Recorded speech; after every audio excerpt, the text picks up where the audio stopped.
honor to me to moderate this interesting session.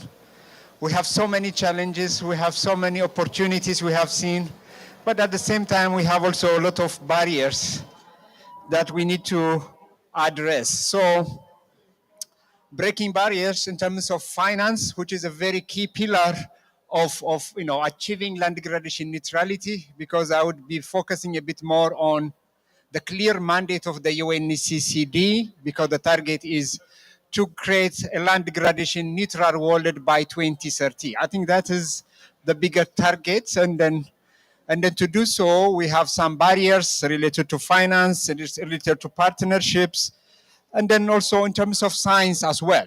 So, of course, there could be a number of other barriers, so to say, but this panel today is really interested to address the financial, the science, and then the partnership opportunities and barriers in restoring rangelands. And then what makes this session also very interesting for me is there is an emphasis on the rangelands, because out of the land use systems that I have seen in the other Rio conventions, particularly the forest ecosystem is quite addressed, the agricultural landscape is well addressed, and oftentimes we say rangelands are really well addressed compared to close to half of the land use globally is one way or the other is a grazing land. It's a very interesting system. And then we often say that, grazing is also a problem, creating land degradation, desertification, but they could be also part of the solution, so to say. So that is what we will try to address, these three key barriers. And then I think we have very distinguished panelists today here among us. And then I would like to give the first, remark, from Martina representative Guevas, she is a global policy manager for food and an agriculture practice for the Worldwide Fund, WWF International. So, Martina, could you give us a bit of insights? What is this session all about, and then what are we really bringing to our participants? Thank you. Thanks a lot, and thanks for the kind introduction. And yes, what is this session about? It's really a session about breaking these barriers, and I think we are in a very exciting moment. Also, looking today, it's a finance day, but looking back on last week, we had a land day, we had an agri-food day, we had a governance day, and in all of these days, we really have a strong focus this year, and I think it's really the first time that we have about more than 30 events talking about rangelands, grasslands, and savannas. And that's an important moment. And at the same time, we have the negotiations, where there is also a discussion how and in which way grasslands and rangelands could play a more important role in the overall UNCCD program. And we still hope that we will get out with a positive and an agreement of the negotiator to really carry on this topic, to carry on rangelands and to make these two focus in the next COP in Mongolia. And 2026 is also the International Year of Rangeland and Pastoralist, what is also an important moment. And this also means that only, and that leads me to the topic of partnership, it's only we will be successful and reach the target of the 1.5 billion hectares on restoration if we work together in partnership with governments, in partnership with civil society, but especially in partnership with those who are on the ground, the pastoralists, the farmers, the local communities, the indigenous communities. And I think this is a very, very important moment. The second thing is this all will not happen, and that's why we are here today on the Finance Day, if there is enough finance for the implementation. It's always nice to speak about this at these global conferences, but the real implementation is happening on the ground. It's happening at national and it's happening at regional level. And this only is happening if there is enough finance. Finance coming from the private sector and finance coming from the public sector. For the public sector, there is still the discussion on in context with repurposing the agri-food support, harmful subsidies to bring them in a positive to positive grants, and then we have the private sector who is very much interested also on investing in restoration projects. And what is important to redirect these restoration projects also to rangelands and to grasslands. So that's the other angle. And if you talk about public finance, it's important to get out of the silos. So we have different huge programs like the Green Climate Fund, like the CHEF programs, but also national programs. And very often it happens that these are really siloed. So people invest in biodiversity and restoration, they invest in climate and restoration. This means in adaptation and mitigation. And then we have the UNCCD. So we also need to bring out and breaking the barriers on the financial system and to see how we could align better the different donors and targeting them on the restoration topic. And the third one is on innovation, and that's why we also have put in the science. We need to have innovation, and we need to have exchange on innovation. It's about knowledge exchange. It's about exchange from the science, from the science institute, but it's also exchange from the farmers. So really to learn from farmers from different parts of the world what means restoration of grassland and of rangeland. And I think we are at a very, very important moment. Maybe as a background information for you, WWF, Worldwide Fund for Nature, we have a global grassland project, which is led by my colleague Leonie. She's in the room here. We are implementing at the moment more than 30 projects globally and worldwide, financed once again mostly by public sector. And we also have a global grassland initiative, which meets every month. So if anybody of you is interested, it's an informal platform bringing together interest people from finance, from science, but also from people on the ground. So everybody who's interested to join this group, let us know, give us after this event, maybe your business card. So that's also another opportunity also to build up networking and to strengthen partnership between the different arenas. So, and I want to head back to you to follow up. Thank you, and I wish you all a very interesting and engaged discussion today. Yeah, thank you very much, Martina. And then I also really recall, yes, thank you for joining me. Yeah, and then also the role that WWF is really working, bringing rangeland and pastoralists into into your attention, and then the continuous efforts that all the conventions as much as possible consider that one is really very much commendable. I myself I have witnessed in a number of sessions bringing the pastoralists, the rangeland issues very carefully is interesting. And particularly for this convention, it is the heart of it. The dry lands, and then at the same time, drought is becoming a bigger topic. And then if you look at in the whole negotiation, another key topic is coming is drought. And then when you think about drought, and then who is the first thing that comes to our mind is the dryland pastoralists, where their livelihood is so much dependent on nature and therefore the livestock. And then anytime drought comes, something, is a big problem. So, and then I think with that, I think it is very interesting that WWF is working along that space so well. So, is there any reflection on what Martina presented on, and do you have anything, any thoughts from the audience? Let me see. Anything to add or to argue against? No, Martina, you are wrong there. Or any yeah, yes, please. Yeah.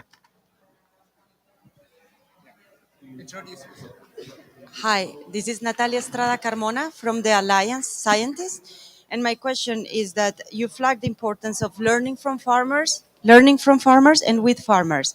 So we see a lot of funding goes to projects, but we don't put money to allow farmers to travel the world and go to learn from Mongolia, from Paraguay, these different cross learning. How we can embed in projects and in programs more investment for this cross learning across the people doing it in the daily life.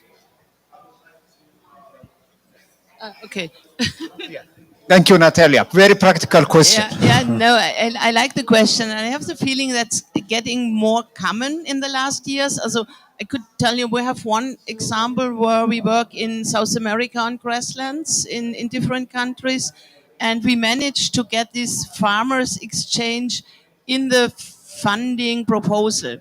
So we brought, and our projects were in Paraguay, in Colombia, Argentina, Brazil, and we really brought the farmers together and it was an amazing exchange in this learning process. And I had been here in discussion. I think it's happening more and more that really farmers are learning from farmers, and we all should really consider, if we apply for finance, to add this as one element in third-party funded projects, because I think it's more than ever relevant that really we have this learning and peer-to-peer learning exercise. And my perception is that donors are more open nowadays to finance this kind of exchange. Thank you for the very good question and very important question. Yes, absolutely. And then also, we oftentimes, not only farmers learning from farmers, and then I think scientists also need to learn from farmers because they are the professors on their field. And particularly when it comes to drylands and pastoralism and resilience, the most resilient community is a pastoralist community. And then if you have any theory of thinking about resilience, I think there are practical examples, and I think they are the professors on their landscape, and they could also come to teach us sometimes, not only among themselves. So I think knowledge is, I think it is, a two-way traffic, so to say. Look, tremendous local knowledge, I would say. Thank you very much, Martina. Any other intervention from the audience? One more before I go to our panelists. You want to say something? Yeah. So in that case, maybe I would like to ask our distinguished panelists to give some of their reflections. Particularly, I would like to come to you, Joab, and then my good friend also from in Kenya. We have been meeting in a number of events, and then you have been also playing a critical role on NDC target setting, climate smart agriculture, and all those space. And then Joab Osman is a policy agriculture lead for adaptation consortium in Kenya. So the first question I have for you, Joab, is that how does devolved finance in rangeland restoration work?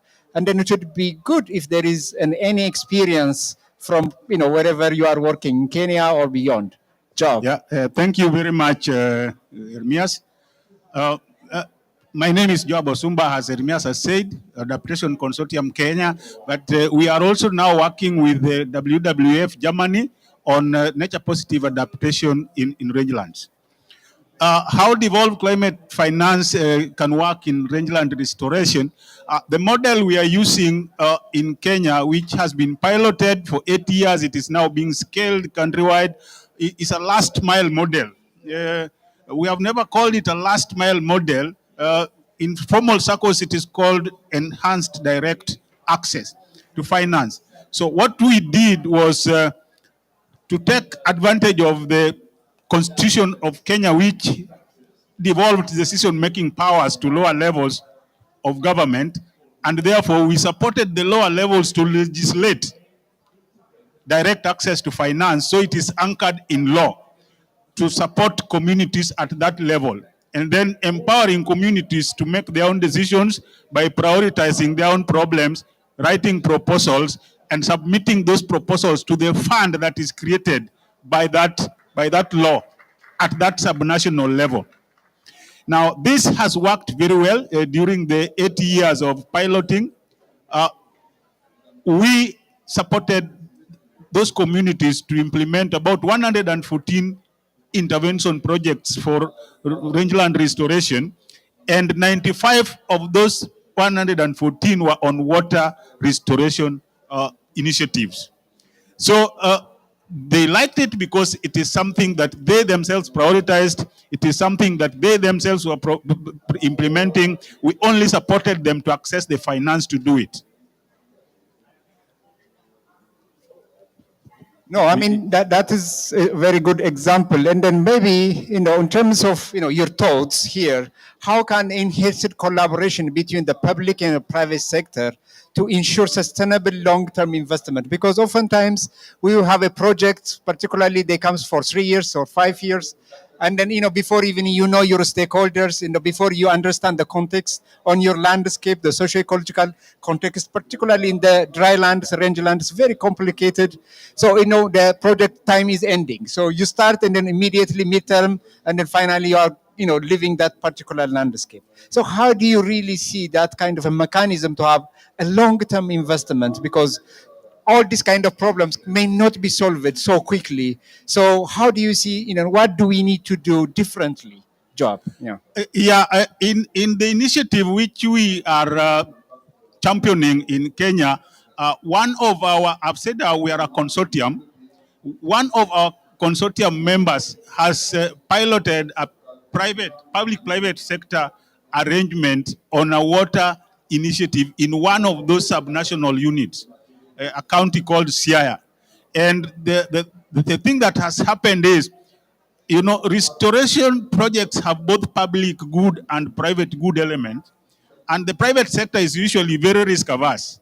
They will only come where they see the system already de-risked. So we need to really bring in the public funding to de-risk the system so that the private sector can come in with confidence. The private sector usually comes in with confidence at revenue generating nodes of an intervention value chain. And for water revenue generation, it is usually at access points. And that is what one of our members has done, entering a private-public sector arrangement with an NGO, a private sector player, and the government to rehabilitate a water supply system until water is running. Then the private sector member comes in and meters, prepaid metering at the access point. So people pay, and then they get the water. The private sector makes sure the water is running, and they get their revenue and they get their profit from there, and therefore that gives them an incentive to keep it sustained. Yeah, I mean, it is interesting experience from. That could be a very useful case that we could learn from. And thank you very much, Joab. And then maybe if the audience have a question, I will get back to you at some point. But oftentimes we say that here is a science policy discussion at the COP, very interesting. But how much of these discussions are going to the national level? Maybe some part. And then how much of that is going into the subnational county level? Maybe half or a quarter of that. When you go to the communities and landscape, it might not even be there at all. So sometimes I think we have to be I think we need to target, how do all these discussions, one way or the other, really reaching to the ground is really very interesting. And then I heard also Joao mentioning that the private sector is, more interested on their profit. There's nothing wrong with that. And then they are very sensitive when it comes to risk. And then the role of science, for example, is to show them, the private sector, to build the confidence that, investing in landscape restoration, that is the language we hear this week, would give you a return between 7 to 30%, right? So that means, investing in nature-based solution or restoration has a positive, return compared to the cost. Maybe at the beginning, the investment cost might be still higher, but during the entire course of the project overall, investing in nature-based solutions for restoration has a positive, outcome for even the private sector. But to do so, we need to have a science to give more evidence, and the scientists also need to bridge the private sector to develop confidence with the partners. And then with that, I would like to come to David Hoover, who is eco-hydrologist in Agriculture Research Service, U.S. Department of Agriculture. David, welcome. And then I would like to hear from your experience, how does science and the monitoring and then all these things could help to convince even the private sector in terms of the economic and then ecological benefits of restoration of, degraded, rangeland ecosystems. David, please. Great, thank you. So from the science perspective, it's really important that the people that are doing the land management have the science-based information, so they know what decisions they're making has a grounding in our fundamental understanding of these ecosystems. One of the primary challenges to restoration in dry lands is that it's very difficult. These are resource-limited ecosystems, low rainfall, variable rainfall, low nutrients, and so to have successful rangeland restoration, you need to have a good strategy. And so to have that good strategy, you want to consider the current state of the ecosystem that you're in, the level of degradation. If there's soil already being eroded, right, you have to start there. If you're already losing soil, you need to stabilize it, because if you throw a whole bunch of seeds out there and they wash away in the next storm, it's not going to be a very successful program. So figuring out where your starting point is and coming up with a strategy with that. You also need to determine what type of seeds and restoration plan you're going to have based on what is locally adapted, but also what will be ready for the future. So if you plant a bunch of species that are well suited for right now, then as things change in the next 10, 20 years, they might not be adapted to the current situation. So that's really important. And then as you progress through time, it's really important to maintain and monitor things. And so and give a couple examples from the U.S. So we have a mix. Our rangelands are predominantly in the western U.S. It's a mix of private and public land. On private land, it's usually ranchers that are trying to figure out how to restore their land. And so we have the Natural Resource Conservation Service, and they provide free technical advice to the ranchers and how to restore and maintain their biodiversity. We also have a conservation reserve program in the United States, and it's a voluntary program. And what it does is it provides resources for landowners to actually change their land use. So if they're in a system where they're cropping and maybe it's not really well suited, they actually has financial incentives to convert their land to more native systems. And so there's specific guidance and specific resources to help provide that. Yeah, I think, I also attended one of your colleagues presenting in terms of indicators of rangeland degradation and root causes of degradation, and then it was very impressive in one of the sessions. For example, when you really lose the organic, if you have a soil scientist, you might know the top layer of the soil is a bit darker, that is more of organic matter. Then when you go, it's a bit grayish, and then it goes like that. And then in the grazing lands, when the moment you lose the topsoil, the air horizon or the organic matter layer for any degradation, and when it is gone, it is completely impossible, more or less impossible to restore it back. So this very fragile ecosystem from land potential perspective also, very interesting indicator. So if you don't have, the distance between one plant to the next, if it is a bit wider, and then when the rain flashes, and then it will remove that very loose topsoil, then the moment you lose that topsoil, and then the subsoil will not respond back. So that's why we are having a lot of bush encroachment, a lot of non-palatable species coming into that degraded area. So restoring grazing lands is a very challenging thing. The best thing, however, is one of the response hierarchy with the UNCCD is that try to avoid degradation. Reversing degradation, especially in the drylands and rangelands, to me, from my experience, is not an easy task. So that's why the best investment should go is that try as much as possible to avoid, degradation. That is the way to go. And then the worst case scenario, you try to reverse it. Otherwise, reversing degradation, because water, as you said, the land potential is low, water is a problem, community empowerment is a problem, access to that community distance, a lot of infrastructure is not there, then restoration might be challenged compared to the other land use system. So we need to give even an extra attention. My own bias is, as much as possible, rangelands are the most resilient systems, but once you deserve them, they will reach their tipping point, and then very quickly, and then reversing would be a very expensive pathway to do. So I think, thank you, David, for bringing that up. And then perhaps what would be your recommendation from science? How do we really empower communities, so that they will really better manage? Of course, we learn from them, better manage their rangeland ecosystems.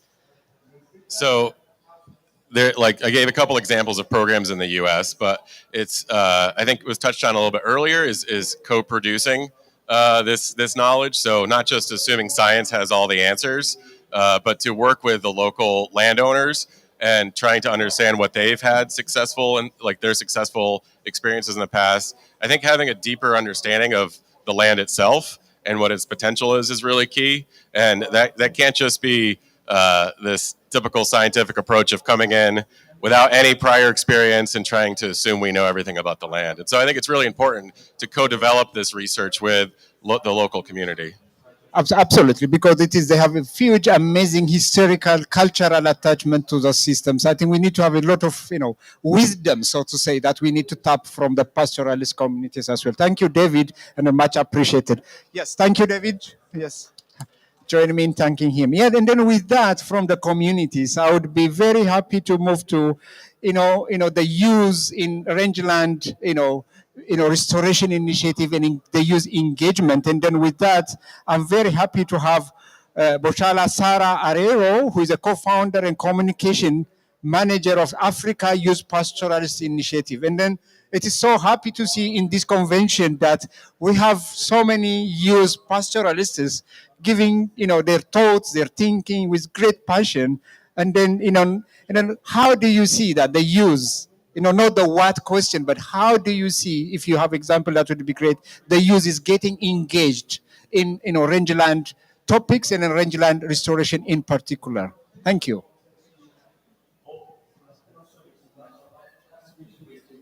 Yeah, thank you for the opportunity. I'm from the pastoralist community of Borana in southern Ethiopia, but as the African Youth Pastoralist Initiative, we also work across Kenya and Tanzania as well, and we're trying to expand to other pastoralist communities across Africa. Yeah, it's a great opportunity to represent pastoralist youth and big convention like this. Yeah, we're usually marginalized sideline community, even though we are one of like the frontline communities that actually deal a lot with desertification, land degradation, and climate change. So yeah, I think one of the things moving forward that would really help voice our initiatives is like inclusive like infrastructures, like leadership training, representations in states like this and in local communities as well. And yeah, the role of women and also indigenous communities in this is, I think, actually really great as well. I was a bit late. I was speaking on a session for pastoralist women in restoring rangelands.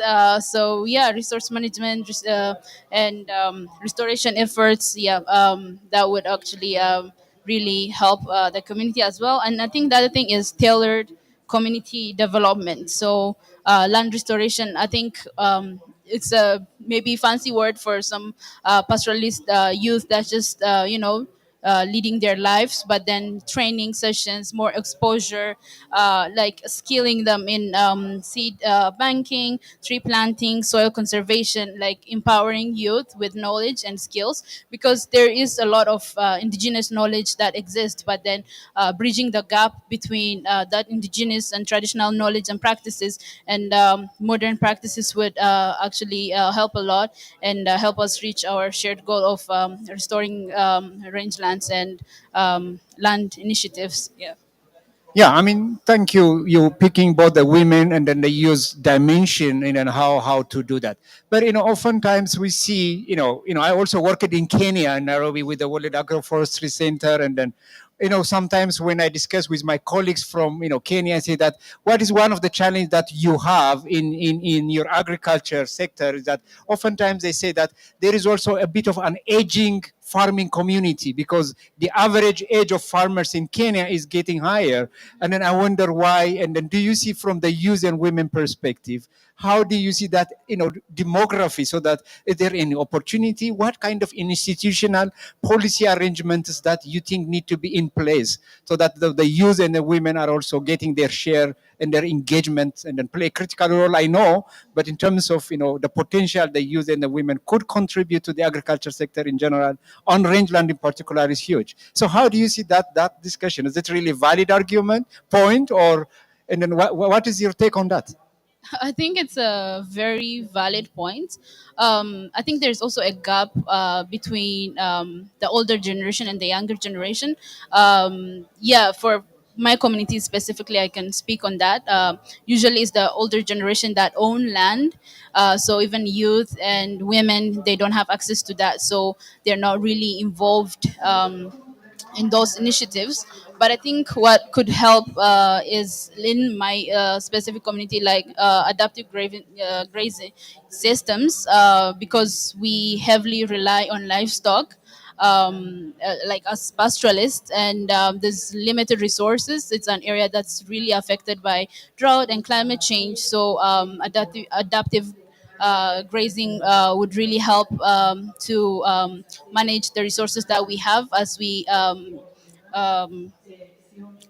feed our livestock, but also try to conserve the land and at the same time. I think the other thing is integrated policy frameworks, mostly because sometimes it's just on agriculture, just livestock, and how do we bridge the gap between livestock management and conservation policies like wildlife as well. So pastoralists, maybe when they get training and they manage their rangeland sustainably, they benefit financially, but also through ecosystem partnerships, tourism partnerships. Like there are a lot of people who are fascinated by rangelands and the structure. So by bringing eco tourism initiatives there, I think pastoralists and youth and even women can benefit from that as another form of livelihood, rather than just depending on livestock rearing. And the other thing is, I think the biggest thing that I also always want to emphasize is cross-sector collaboration between youth, between women, indigenous communities, local communities, and leadership in national organizations, international organizations, to create a shared goal and frameworks for managing grazing and biodiversity. So yeah, we need collaboration for fostering innovative solutions that lead to integrated policies and frameworks across pastoralist region. And yeah. Yeah, I mean, yeah, thank you for touching the policy institution, and then also for me particularly diversification, the livelihood options is so critical, because you cannot rely on one thing on a monoculture way, because when you lose one thing you are been losing your livelihood. And then one of the key things in terms of building resilience in the drylands is when you really diversify, the way we do it, the way in our livelihood options, and then also the way we manage the whole thing. So I think it's very important. And I Joab also mentioned it's not only the policy; it has to be also goes from policy to legislation. It should be supported. Otherwise, policy could be sometimes a wish and then something we are aspiring. Very interesting. It might be repair, on the paper. But I like the way Job also complemented. Sometimes we need to make it into the legal system by which the youth and then the women and then all these people also have that kind of protection to get engage and get space. Thank you very much. And then with that, I would like to go to our last not the least speaker on the panel. This is Lutseget Tamene Desta, who is the director of multifunctional landscape from Alliance Biodiversity SIAT, which is one of the CGIAR program. Welcome, Dr. Lutseget. And then I would like to also like you to build on what Tara mentioned in terms of a lot of things happening at the national level or international level. What is your experience, your take to empower people on the landscape level and communities at the landscape level so that they will be more empowered with the science, the finance, and all these things, key ingredients that you think are there? And then just your thoughts and then your experience as a multifunctional landscape manager of the CGIR. Lutseget, please. Okay, thank you very much, Remias. So I work with Alliance of Biodiversity and SIAT, as indicated, supporting the multifunctional landscapes team. So the idea of multifunctional landscapes is to engage all actors within the landscape to create a system where we benefit all so that we coexist together. Because in some cases, we can do something in a part of the landscape which can affect the other one. So we have to synchronize those connections by bringing actors together.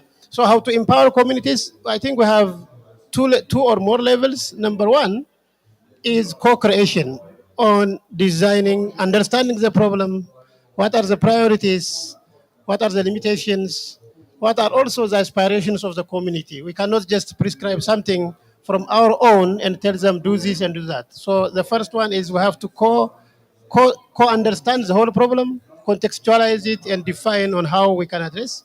The second one is we also work on the solutions together, because as Ermias was pointing out, on the lowlands, on the pastoralist community, they are very resilient and they have experiences. That doesn't mean that we don't support them, but we have to engage with them to develop and empower them with new solutions, new methods, and new approaches. So that is one. So we have to co-develop the solutions together. We may say there is agroecology, nature for solutions, do that, do this. Maybe some of them, they may not be available for them, or some may compete with other resources. So we have to co-develop with the communities.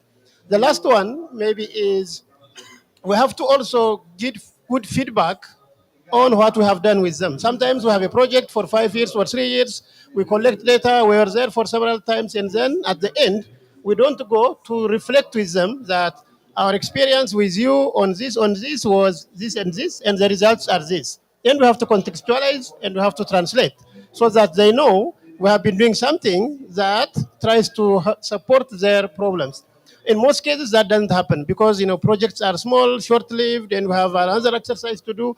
I think as a research community and even the development organizations, we have to make sure that we take the results back to the community and engage with them, give them the feedback, so that they can see what has happened with the work they have been doing in the project. So these are the different levels of engagement with the community or the farmers or the pastoralists. Thank you. Yeah, thank you very much. And then I would like to ask you, what does multifunctional landscape mean?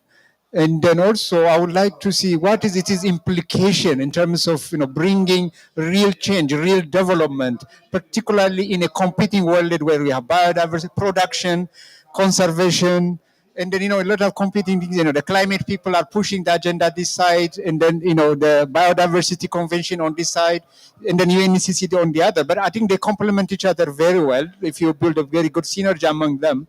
But how do you see the role, what it is, and then how do you see the role of multifunctional landscape, particularly its role in the grazing land, rangeland, savanna systems from your perspective? Because you are also represented, although you are from biodiversity CIAT, you also represent the entire CGIAR program. It is one of the bigger programs of the 15 CGIAR centers, and then ILRI, and then all the others, ICARDA, all of them are member. So I would like to have a broader perspective, and what should we also expect in the years to come? Because oftentimes we understand what happens in the past and we would like to fix it back. How does tomorrow and then day after tomorrow looks like for the CGIAR program? Please, thank you.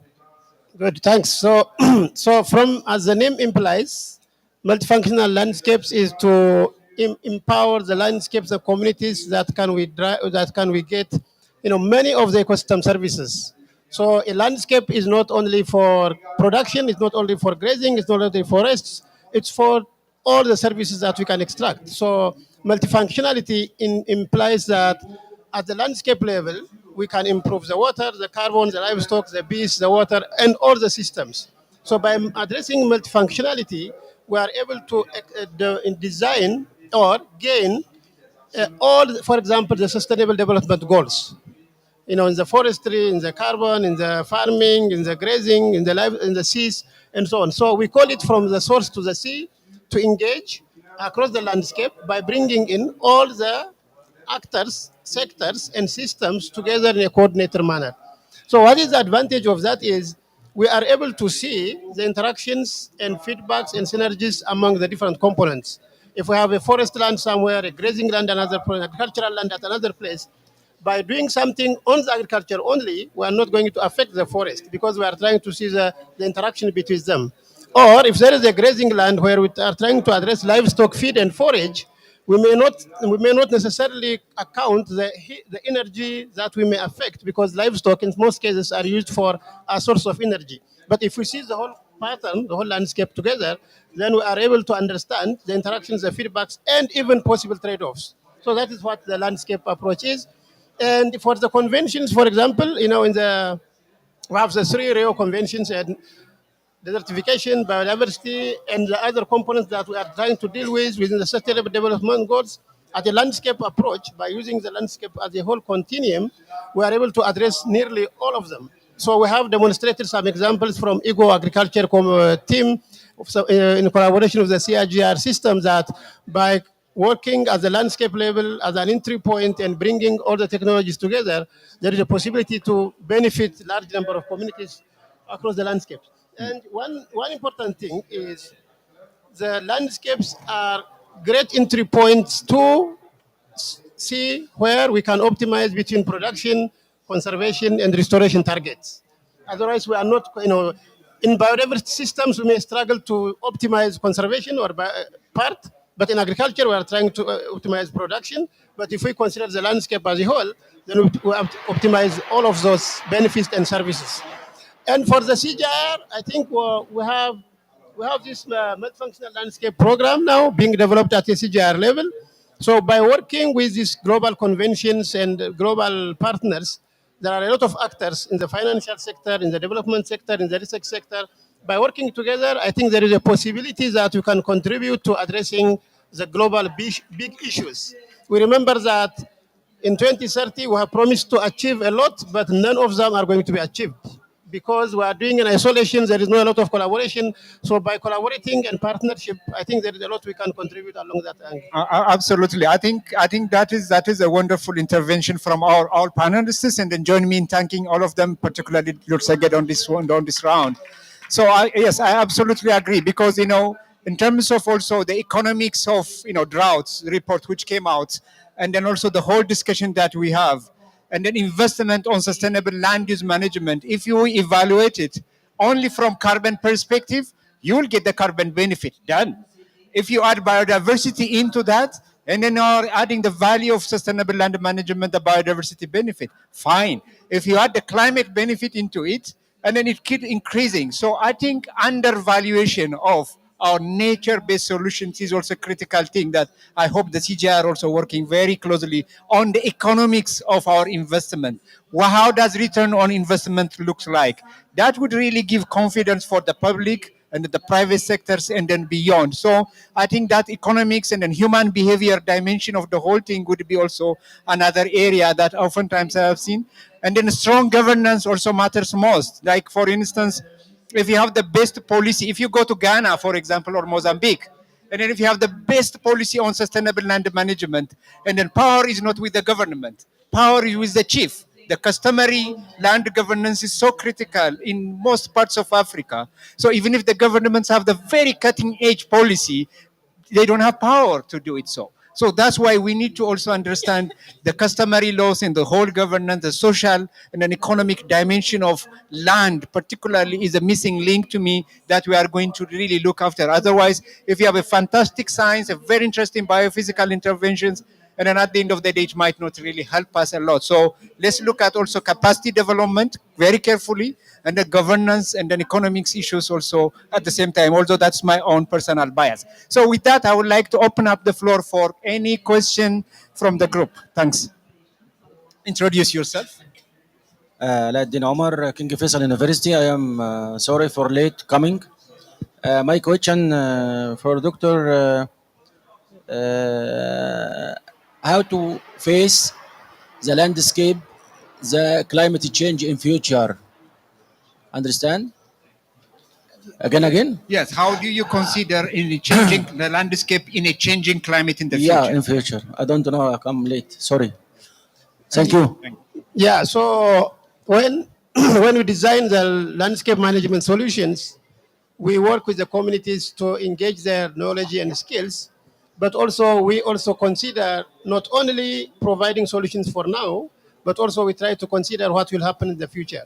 So we take the climate scenarios, the policy change, and so on and so forth to account so that for any probable change, our solution should be adaptable.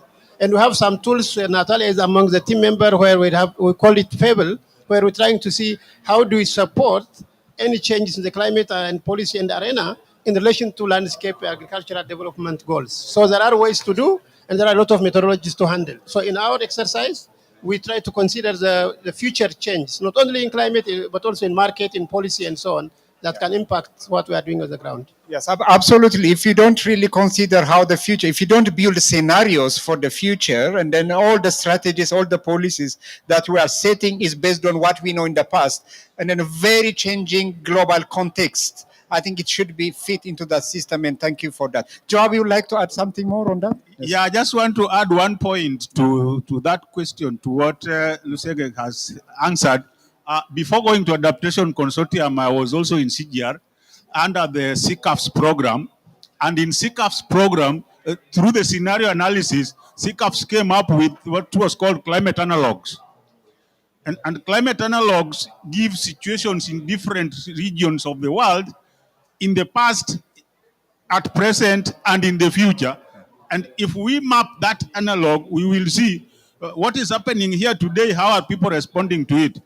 In 20 years to come, where will such a situation that is happening here happen in which part of the world? Yeah.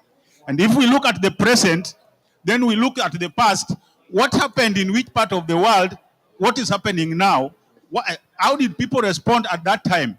So we get responses from those analogs and then see how we can move forward with the changing environment and a changing climate. Absolutely. One example, for example, in restoration, which species will grow in the particular area in the future? What we are planting is not only for now, we are also having a database. If you really climate is changing, these are the kind of species which could really happen. So a lot happens, and then I will let you the interaction after the session. Very, very valid point. My brother there, please. Yeah, thank you very much. I'm having like two questions.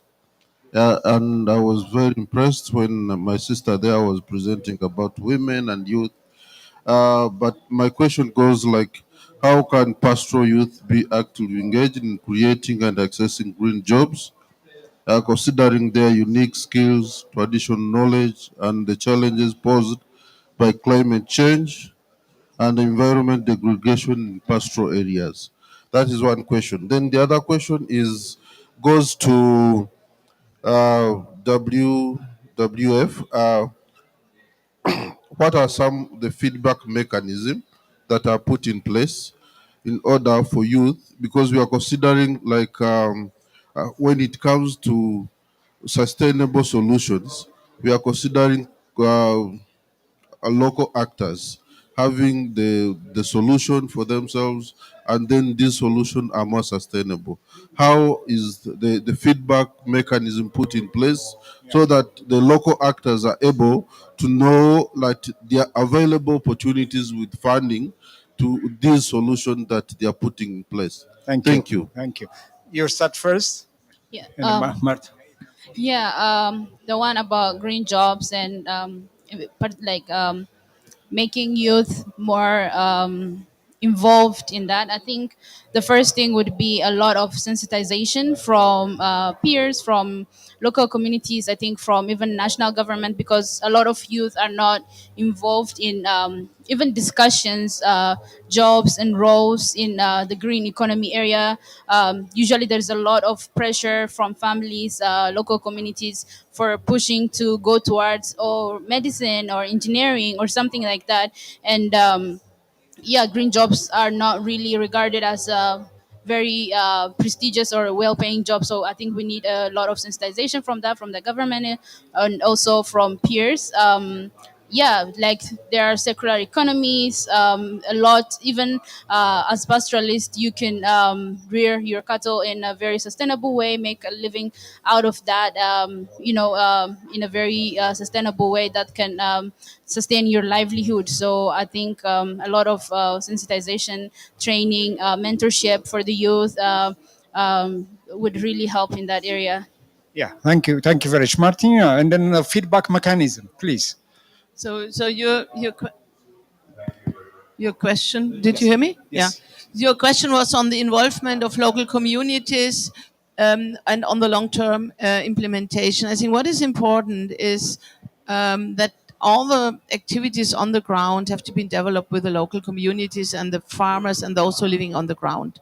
It should not be a top-down, it has to be a bottom-up approach. And by doing so, if people are involved from the beginning onwards in this project, there is more reliability, there is more feeling responsible for this. And I think that's one of the entry points. And as WWF, we always work with the local communities. We listen to them, we listen to indigenous knowledge. I think it's very important if we want to have long-term success, because funding is very often running for 2, 3, maybe 5 years, but what is needed is the people on the ground. And I think what's also important is if we talk about the huge donors like the GCF, the CHEF, that the money is really going to the people on the ground. And I think there is a lot of room for improvement on that point. Yes, But yes, okay, thank you. absolutely. Thank you. Just make it very short. That is the last question because I'm left with only 1 minute to finish the session. Please.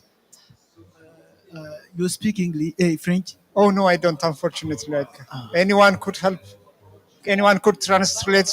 No, Natalia, she's there. Okay. No, speak. Then she'll translate. Yes.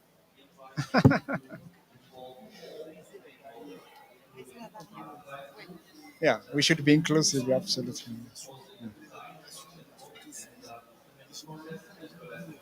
So I will improve my French for the next COP.